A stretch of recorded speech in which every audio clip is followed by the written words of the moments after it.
here inspiring you to live your bliss. And today I have my dear friend Katie with me. She's also my soul sister from Everessence Nutrition and Colmena, this little health elixir truck that I always talk about on my videos in Nosara, Costa Rica.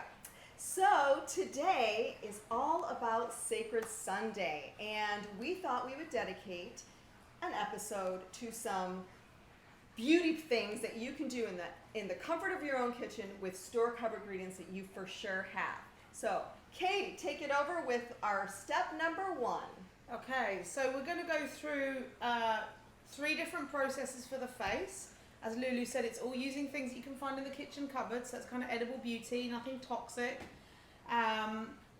This is bentonite clay, and we're going to be using this because this is what we had in the store cupboard. So this has got a multitude of different internal and external uses, but you can also use any kind of clay mask you might have. And if you don't have clay mask, you can whiz up some oatmeal in the blender, and you can do the same kind of thing with oatmeal. It has a very similar effect. It's more hydrating. This one's more for kind of extracting and removing dead skin materials. Like mine.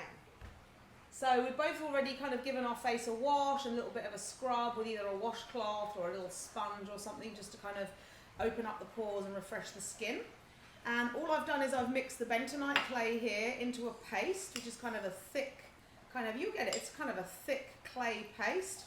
And I've added in a couple of drops of lavender essential oil, because that's really beautiful for the skin, for softening, for skin tone, for also helping to take out impurities.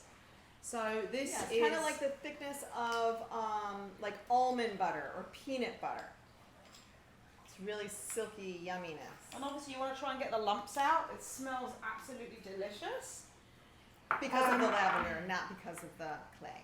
And then you don't want to put it on too thick. And this is the fun bit. This is the bit where you get to kind of play the mud game, the inner child mud game here. And we're going to just paste this on the skin. The bentonite actually feels really beautiful and silky. You want to try and get it on really even so that when it dries, it doesn't have kind of wet clumps. And you're going to just avoid the delicate eye area and avoid the lips. So we're going to smooth this on. Dude, I might need help, like lifting my forehead. If you have friends or family there, you might want to apply it to one another. It's a really beautiful thing to do, but I'm just going to do this here so you can see. Are you putting it on your neck? You can put it on your neck. I'm not going to put it on my neck. So if you've got kind of combination skin, then obviously you really want to focus on a thicker layer of the clay on the forehead, on the nose, and on the chin, or anywhere where you might experience breakouts. If you have slightly drier skin, then you want to have a slightly thinner layer on, and definitely make sure you add in something like lavender, or you can add in some avocado, or you can add in something like a chamomile oil, just so that it's not quite so drying for the skin if you already have dried skin. How's mine looking? Okay, so once you have your clay mask on, now is an ideal time to go and relax.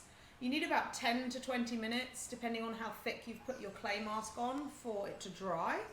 So you want to go and lie down. Maybe it's an ideal opportunity to listen to a guided meditation, or an audio book, or something inspirational. Katie's about to cut up some cucumber rounds. We're going to put those on our eyeballs and enjoy every second. Step 1 to blissing out. All right, so we waited about 20 minutes. I mean, it's so tight, I can barely move my lips. So the next process, if you can understand me, is to go and wash that clay off your face. Okay, I'll see you in a minute. So, now that everyone's face is clean, oh, and by the way, highly recommend using a washcloth to get the mud mask off. All right, Katie, what's up next? So we've got just a little spritzer here, which is just literally just made in a reusable bottle. You can use rose water, you could use a little bit of water with chamomile oil or chamomile tea or lavender oil or something like that. This has actually got pure apple cider vinegar in it. So if you've got sensitive skin, you might feel it stings a little tiny bit, but I'm just going to use a little bit of this to spritz the skin as a toner. So being careful to close the eyes.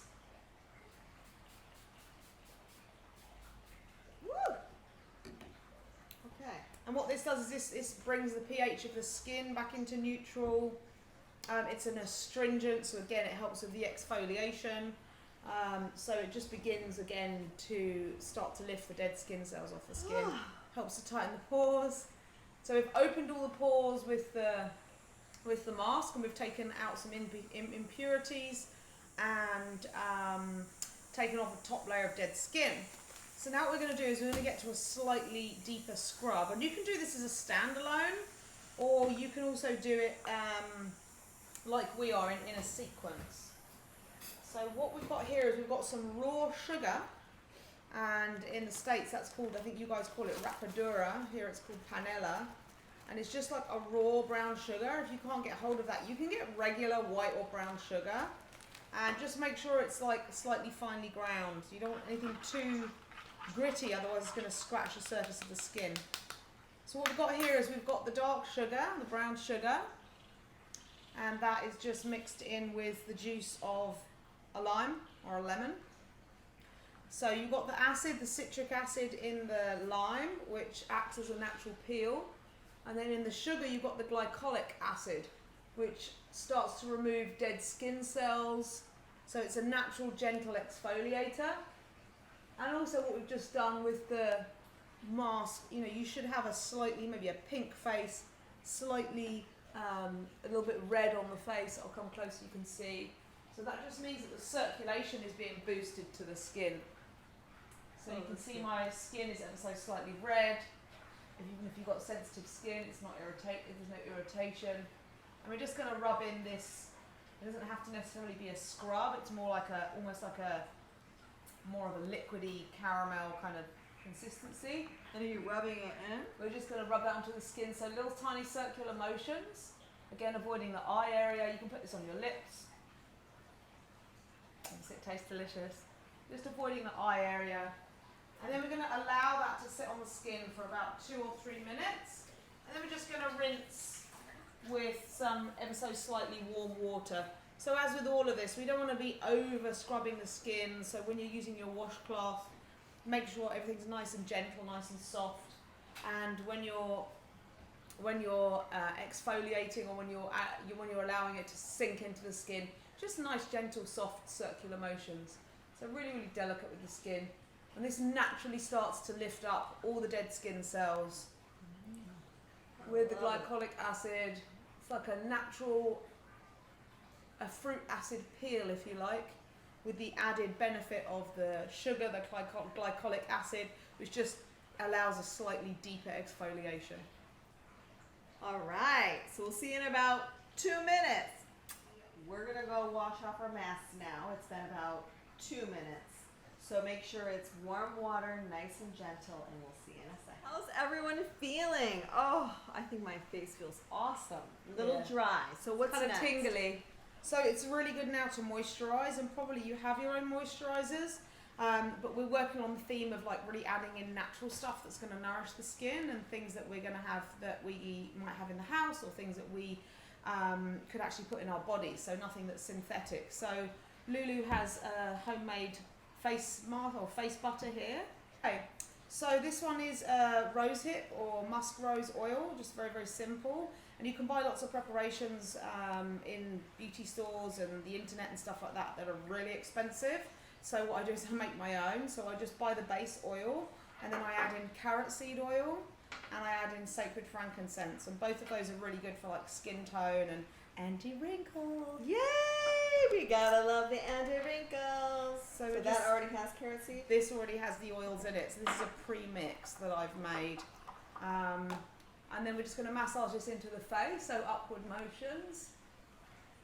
It's a really nice time to give your face a bit of a massage as well. Go generous, right? Be generous around the lips. And then when it comes to the eyes, try not just work around the kind of the bones of the eyes, around the ocular circle of the eyes. So you don't really want to occipital, I think it's called. You don't want to have it too close to the actual eyeballs, because oils and creams migrate, and we do not want getting anything in our eyes. So a nice massage on the face.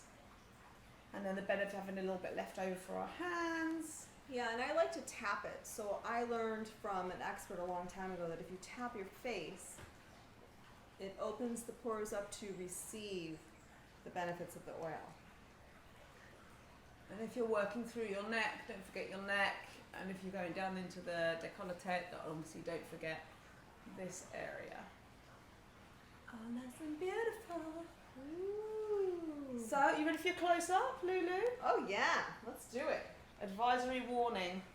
It's about to get really glowy. Hi! Last but not least, after our morning coffee, we decided to recycle the coffee grains. So we're gonna make a body scrub.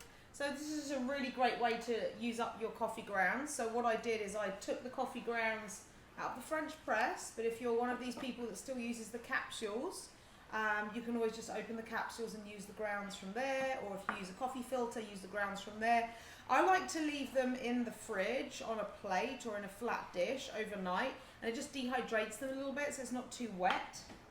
And then I'm going to add in, this is coconut oil, I'm going to add in some coconut oil into the mix. So you've got about 3 tablespoons of coffee here. I'm going to make a small jar. 3 tablespoons of coffee here. You're going to use 2 tablespoons of coconut oil. And then you can use salt or sugar as an added exfoliant, but I think I'm good with the coffee grounds because we have to be mindful of supplies. We're here in the jungle.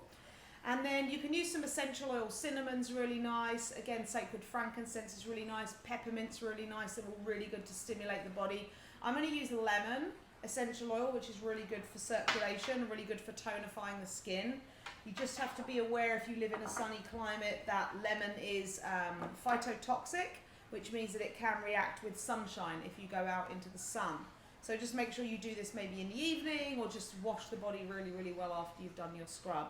So you're going to take, once your mixture's all done, you're going to take your mixture into the shower and you're going to start from the bottom up and you're going to massage the body in an upward motion all the way up the legs, all the way up the side of the hips, loads of it on the butt and in those areas where we like to look nice and smooth. All over the tummy, all over the breasts, underneath the arms. It's really good for stimulating the lymph, around the chest, back of the neck, underneath the neck, and then you're done. Okay, and then you literally just shower it off.